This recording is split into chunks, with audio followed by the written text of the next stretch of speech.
Good evening. My name is Salud, and welcome to my channel. Tonight I'm going to tell you a story I wrote about being a witch and casting a spell to make a friend. You're going to fly high above the clouds, walk through enchanted forests, and collect powerful reagents. Please take a moment to get comfortable before we begin. If you like my story, please subscribe to my channel and ring the bell to be notified when I post another video for you.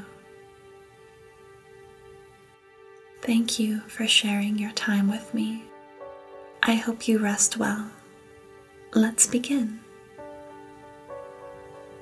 The leaves under your boots crunch as you walk across your cabin porch.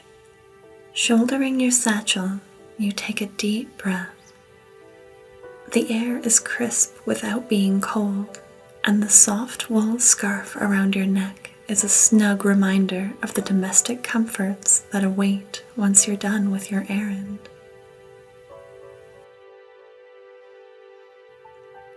White fog is rolling off the woods stretched out before you. Seeing the mist through your bedroom window this morning was a delight. Today is the day you've been waiting for. You're going to make a friend. You peer through the branches and trunks ahead of you. The smell of smoke from your cabin lingers in your wool scarf, and you breathe deep, savoring it. A slow exhale, and you walk on cat-soft feet covered in warm boots. The coffee you drank an hour ago is with you still, warming your stomach.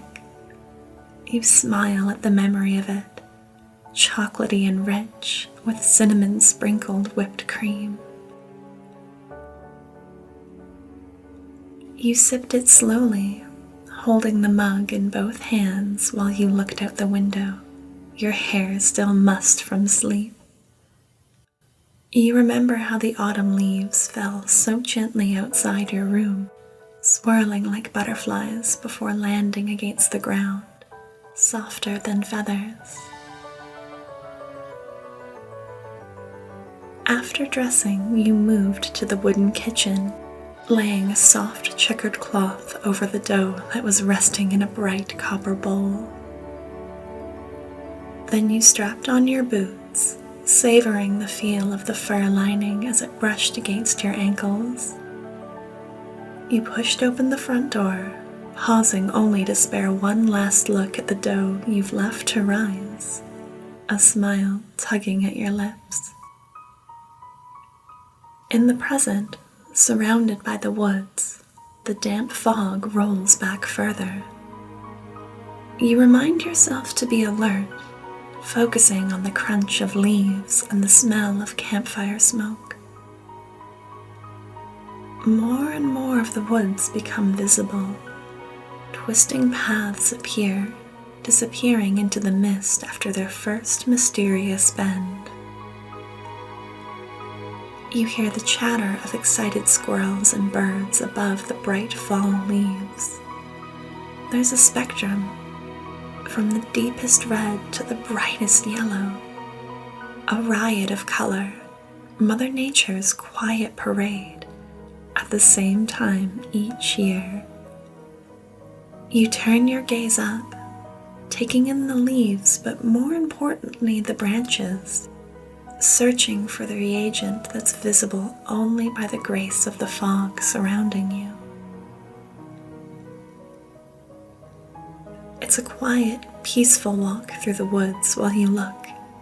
The forest is a marvel, with tree trunks bigger than your torso, and tiny saplings just starting their journey towards the sky.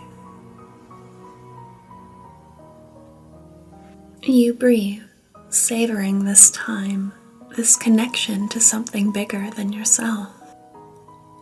You take a warm, deep breath in through your nose, feeling your ribs press against your chest.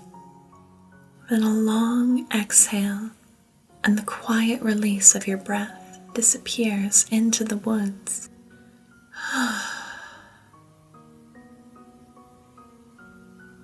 On your seventh breath, you see it. Like strands of silver dangling from the trees, the spiderweb spans between two branches.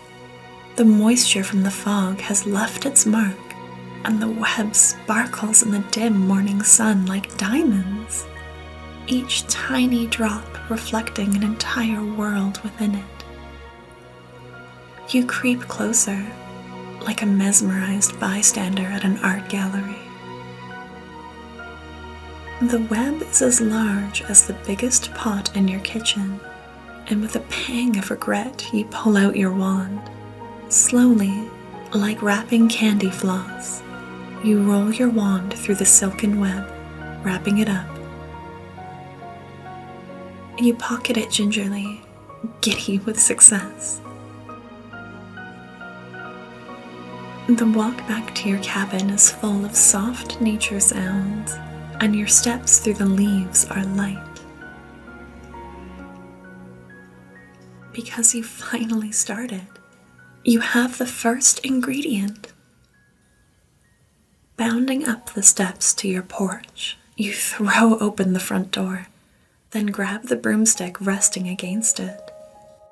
The wood is smooth and polished, made from fine white oak. As your fingers encircle the handle, it hovers off the ground and you rest against it,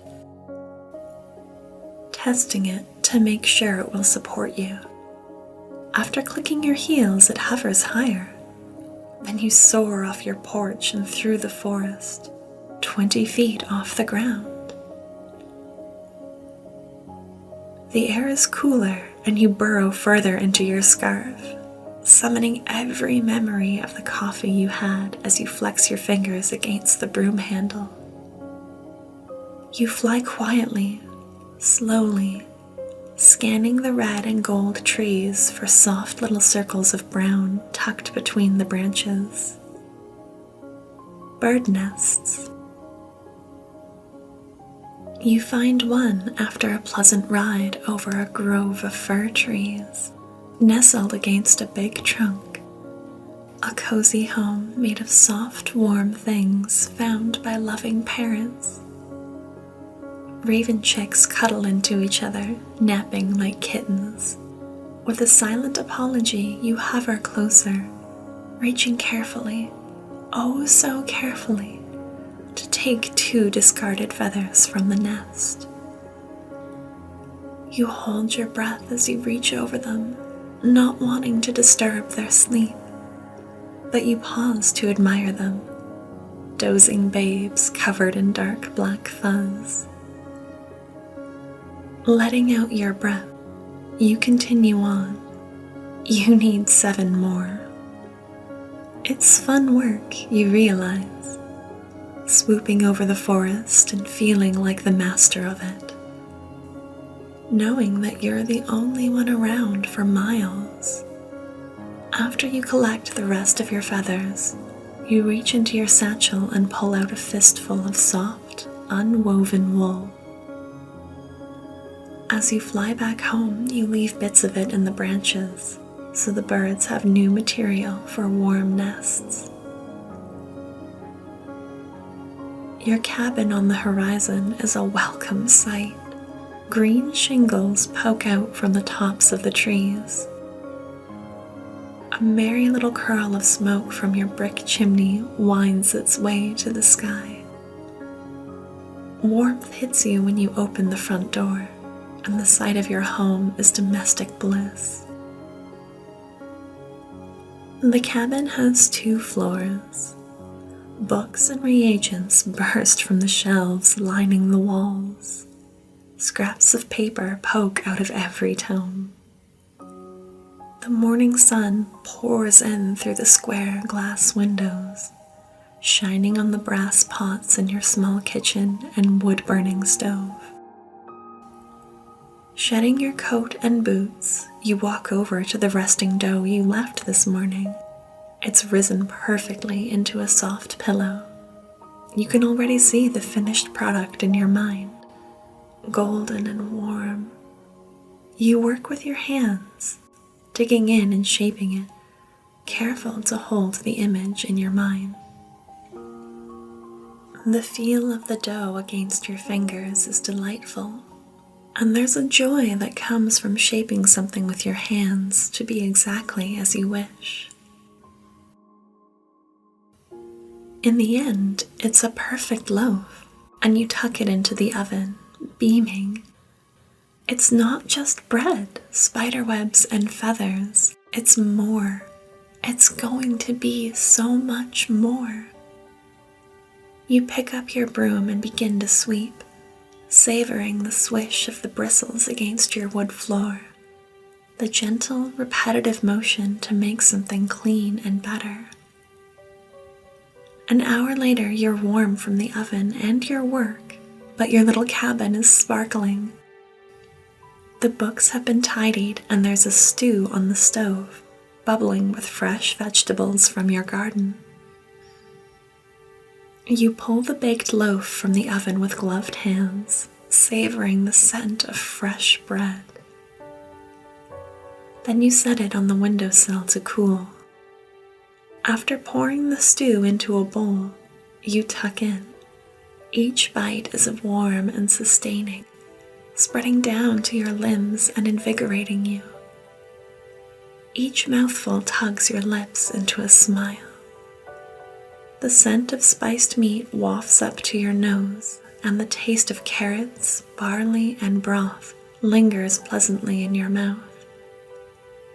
You take inventory as you eat, looking over what you've collected. There are 9 raven feathers, a sparkling spider web, and now a perfect golden loaf. You wash your bowl as you finish and put it away in the wooden cupboard, savoring the gentle clink of the dishes against each other. There's a fine black cat waiting for you by the door, with a wide brim that spans your shoulders and a tall point, accented with a soft blue ribbon. It fits snug on your head, so it won't blow off.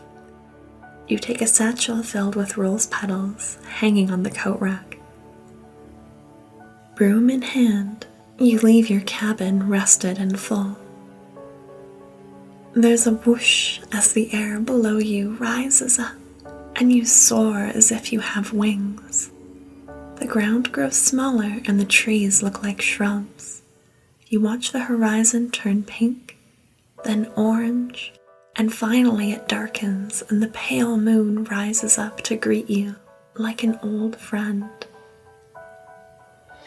You smile and grip the broom handle, soaring over the darkened woods. The wind whips through your hair, caressing it. Your broom is sturdy and solid, holding you aloft with grace.